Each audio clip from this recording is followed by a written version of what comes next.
En un hospital de un pequeño pueblo, Sara llevaba varias horas en proceso de parto.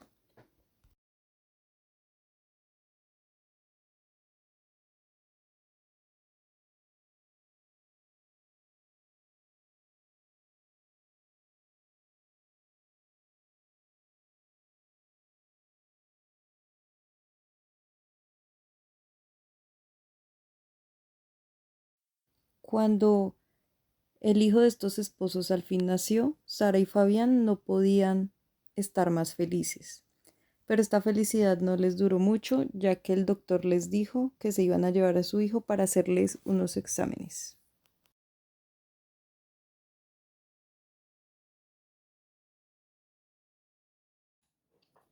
Primero que todo, la discapacidad se trata de la disminución o pérdida de la función del sistema auditivo. Es por esta razón que surge la dificultad de acceder al lenguaje oral. Esto también afecta el desarrollo lingüístico y comunicativo con el entorno del niño. Las causas de estas deficiencias o hipoacusias se pueden analizar cronológicamente en tres diferentes: las prenatales, las neonatales y las postnatales. Las prenatales son las que se evidencian durante el embarazo y en el periodo de gestación. Se clasifican en dos tipos: de origen hereditario o genético. Se presentan uno de cada 4.000 niños y se dan tanto dominantes como recesivos. También se puede asociar a otras patologías o síndromes. Segundo, pueden ser adquiridas. Esto se presenta cuando se adquiere alguna infección como rubeola o sífilis, entre otras, o también puede ser por causa de administración de fármacos dañinos a la madre en gestación. Las neonatales, que son las que se presentan durante el parto, y lo que más causa esta condición es si el bebé es prematuro o padece algún traumatismo. Por último, las postnatales, que se evidencian después del nacimiento, y la discapacidad auditiva puede aparecer a lo largo de la vida. Esto se da por causa de enfermedades como la meningitis, la varicela, entre otras enfermedades. Ahora, pues la diferencia entre la hipoacusia y la sordera es que la hipoacusia se clasifica en varios tipos y se mide en decibelios. La audición normal, que va de 0 a 20 decibelios; la hipoacusia leve o ligera, que está entre 20 y 40 decibelios, donde implica básicamente no escuchar voces lejanas y genera poca atención en el niño; la hipoacusia media o moderada, que va de 40 a 70 decibelios y se percibe el constante retraso en el lenguaje; y las alteraciones articulatorias, son muy frecuentes. Seguido de esto va la hipoacusia severa, entre 70 y 90 decibelios. Y para la comunicación es necesario usar un tono de voz elevado y en algunos casos el niño presentará pobreza en el lenguaje o no podrá usarlo. La hipoacusia profunda, que va de más de 90 decibelios, que sin un tratamiento adecuado no habrá comunicación. Solo se perciben ruidos intensos y estos ruidos se pueden reconocer más fáciles por vibraciones. Y por último, la anacusia, que se trata de la pérdida total de la audición. Con esto podemos decir que la sordera se encuentra entre la hipoacusia profunda y la anacusia, reflejados como la falta completa de la audición.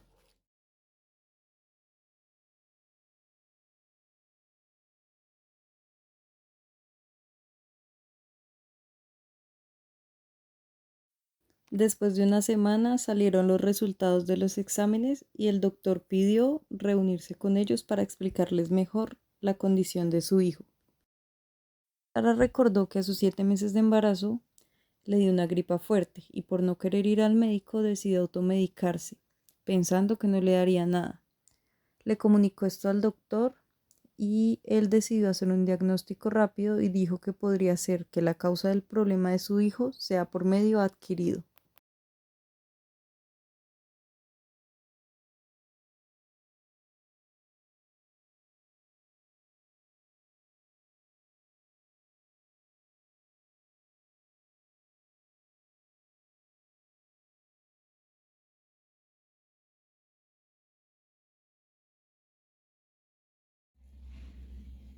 Para identificar a una persona con discapacidad auditiva o con problemas de audición, hace falta con tan solo presenciar su comportamiento, ya que las personas que tienen discapacidad auditiva o deficiencia en su audición suelen ser más distraídas, no suelen prestar demasiada atención a conversaciones o cuando una persona les está hablando. se distraen con facilidad, no atienden llamados o no generan ningún tipo de interés hacia aquellos sonidos que se generan en su entorno. Pero gracias a los avances tecnológicos existen dos pruebas que le pueden realizar al individuo para identificar qué tipo de sordera o hipoacusia puede presentar. Entre ellas está la prueba subjetiva, que es la cual sí necesitamos al sujeto, o en este caso al individuo con sordera, en el cual se le aplicarán diferentes pruebas. En este caso las pruebas son llamadas audiometría vocal, tonal y oral, en las cuales se les pondrá a diferentes tipos de pruebas y sonidos para identificar de qué tipo es la sordera y cómo se puede llegar a tratar. Luego están las pruebas objetivas, son aquellas que se realizan a través de una máquina o las realizan especialistas de los problemas auditivos. En estas pruebas se enfoca en el canal auditivo, tratando de identificar a través de ciertas pruebas de dónde se produce el error. Puede ser en el oído medio, en la parte exterior o en la parte interior. Miguel creció con el acompañamiento de un especialista para que le hicieran una debida rehabilitación y su lenguaje y habla no se vean afectados por la pérdida de audición, además de que su familia tuvo que adaptarse a un nuevo tipo de lenguaje, el lenguaje de señas. El lenguaje de señas es un sistema de comunicación en el cual las personas con discapacidad auditiva requieren de este lenguaje para poder comunicarse con las demás personas y poder entablar una conversación. Se compone de 3 factores que son visuales, corporales y faciales. También se clasifican en algunos parámetros que voy a decir a continuación. El primero sería configuración, que es la forma en que se le da la mano para poder realizar un gesto. El siguiente es parecido al primero, sino que se llama orientación y es básicamente darle movimiento a la mano, sea arriba, abajo o hacia los lados. El tercero se llama el lugar de articulación, que es la parte del cuerpo que se va a utilizar para realizar el gesto. Con la seña puede ser la boca, la frente, el pecho o los hombros. También hay otro clasificado que se llama plano, en el que básicamente es la distancia en el que se va a realizar la seña, que puede ser pegado al cuerpo o alejado del cuerpo. El otro sería punto de contacto, en el cual básicamente si el niño o la niña maneja la mano izquierda, obviamente son zurdos, y si manejan la mano derecha son diestros. Esto les ayuda para saber cómo comunicarse más fácilmente y también para poder tocar la yema de sus dedos y la palma de sus manos. Ahorita les voy a hablar de el proceso de adaptación de los padres que tienen al momento de, pues al saber que sus hijos tienen alguna discapacidad.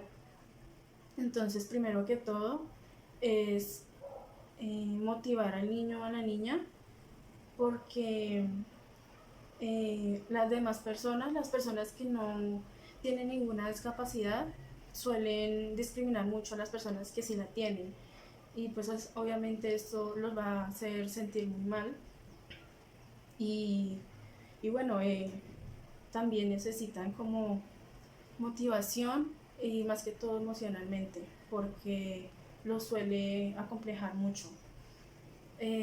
Otra podría ser en el plano académico, entablar una conversación con el docente o la docente para que tenga en cuenta pues que el niño o la niña tiene una discapacidad y que requiere un poco más como de atención que los demás compañeros. Entonces, y también para que la clase sea un poco más fluida y pues haya como ese acoplamiento entre el maestro y el alumno. También Otra cosa que se podría mencionar en este apartado de adaptación de los padres es que, digamos, si al niño o a la niña le gusta mucho alguna actividad, hay que motivarlo a que siga reforzando esa parte de conocimiento y habilidad en esa área de conocimiento que le interesa al niño o a la niña, para que sienta que sí le puede aportar algo a la sociedad y que no se sienta como alguien que tiene una discapacidad, entonces no voy a poder hacer nada con mi vida. Eso sería todo. Muchas gracias. Miguel llegó a los 12 años y con la autorización de su especialista y unas debidas prótesis auditivas logró entrar a un colegio.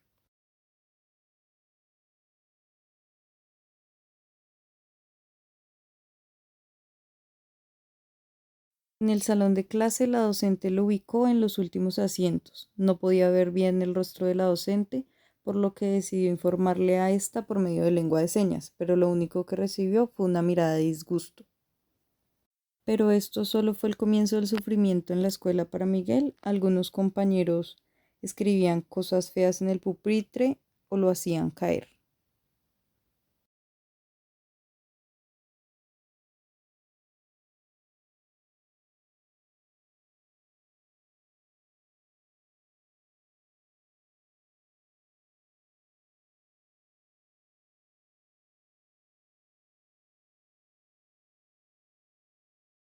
Sara estaba preocupada por el repentino cambio en la actitud de su hijo y habló con su esposo y estos decidieron colocarle más atención a Miguel.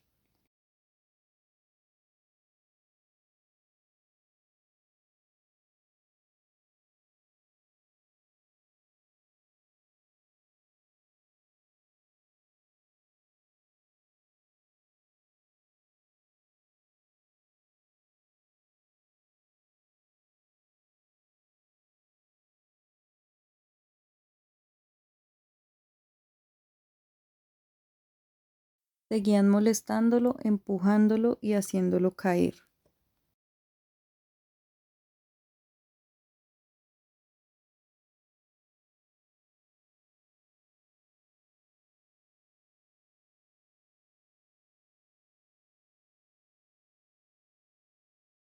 Lo molestaban arrojándole cosas como bolitas de papel o borradores.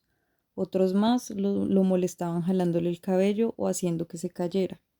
Pero el maltrato cada vez era peor.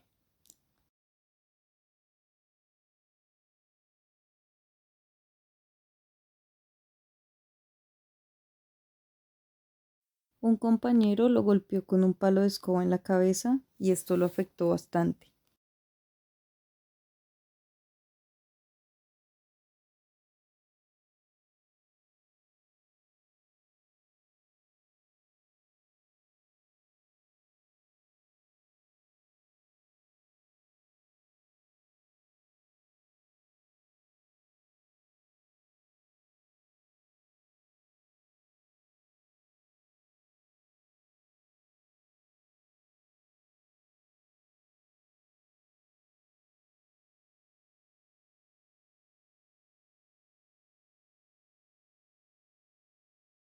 Fabián, que había estado preocupado por su hijo, ese día estaba hablando con el rector y le llegó la llamada de que su hijo estaba en unidad de cuidados intensivos.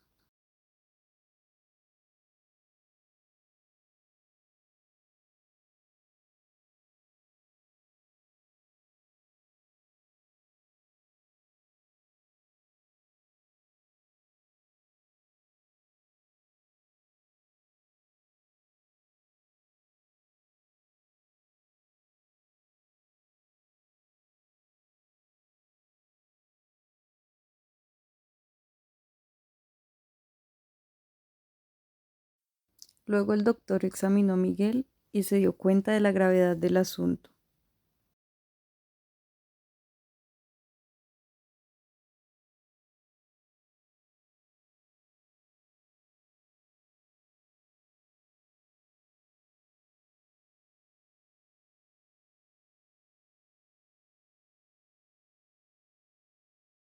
Al rato llegaron sus padres a visitarlo y estaban muy preocupados por la gravedad de su salud.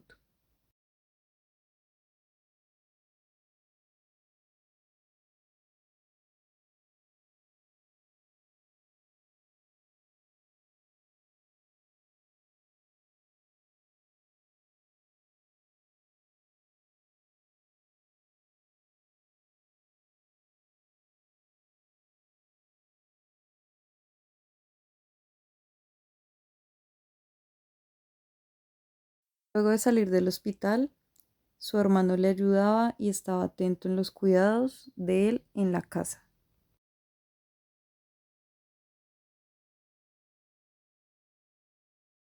En la escolarización del alumno hay 4 modalidades vigentes actualmente. La primera es el grupo ordinario a tiempo completo. Esta es la modalidad de escolarización más inclusiva que hay. Segunda es el grupo ordinario con apoyo en periodos viables. Aquí, en esta modalidad, es la que atiende al alumno que, por razones de sus necesidades educativas especiales, requiere una atención personalizada de su currículo más específica. La tercera es el aula de educación especial en el centro ordinario. En esta modalidad, el alumno cuyas necesidades educativas especiales ligado de desastre curricular requiere un currículo adaptado significativamente a sus necesidades.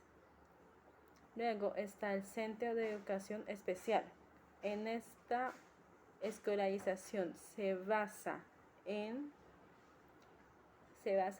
el Centro de Educación Especial para Sordos. En esta se envían a los alumnos cuando sus currículos se tienen que adaptar en adaptaciones a grado extremo.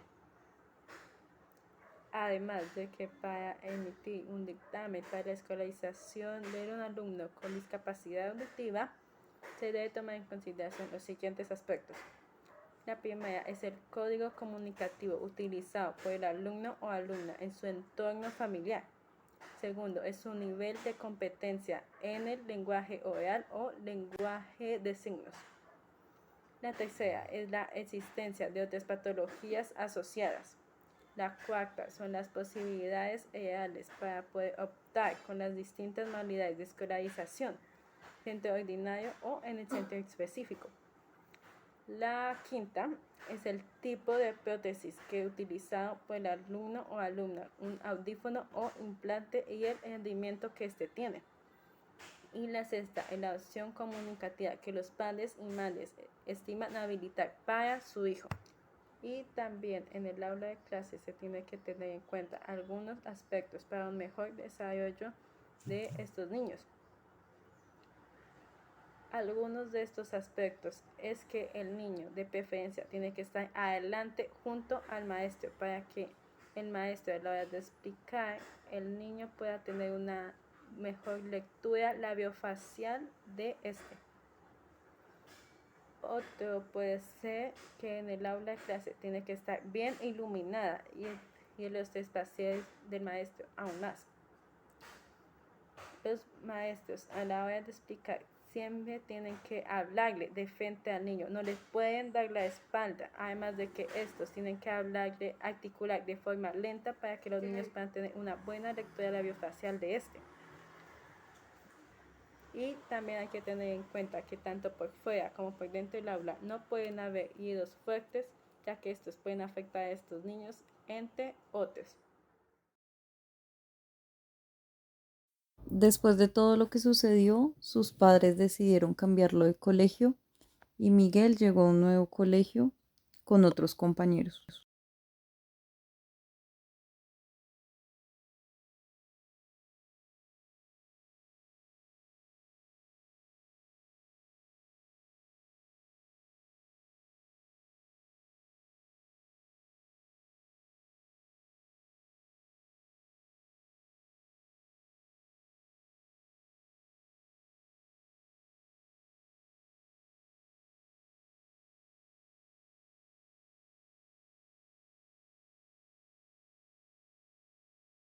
A la hora de participar, Miguel no levantaba la mano ni nada, por lo que la docente decidió preguntarle y Miguel con miedo habló lentamente e inició a interactuar.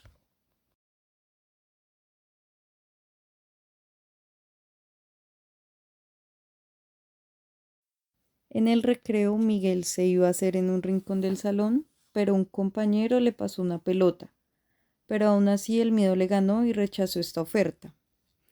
La maestra que estaba observando el intercambio de los niños los interrumpió y convenció a Miguel para que socializara con sus compañeros. Así Miguel, poco a poco, con la ayuda de su familia, el colegio, su docente y sus compañeros, fue venciendo el miedo que le dejó su antiguo colegio. Se dio cuenta que él seguía siendo alguien normal como sus compañeros y fue desarrollando sus demás cualidades de una mejor forma. Primero que todo, cuando hablamos de discapacidad, algo que cuesta entender, pero que de hecho es muy importante, es que es la sociedad la que invalida a la persona y la incapacita, no la discapacidad en sí. Teniendo esto en cuenta, la enseñanza de la historia es que cuando tratemos con una persona con discapacidad auditiva, tenemos que tener clara su condición como persona por encima de su discapacidad y en todo momento respetar su dignidad. Así que la invitación es a interactuar con ellos como lo harías con cualquier otra persona sin discapacidad. Solo que debes ajustar tu comunicación a su circunstancia.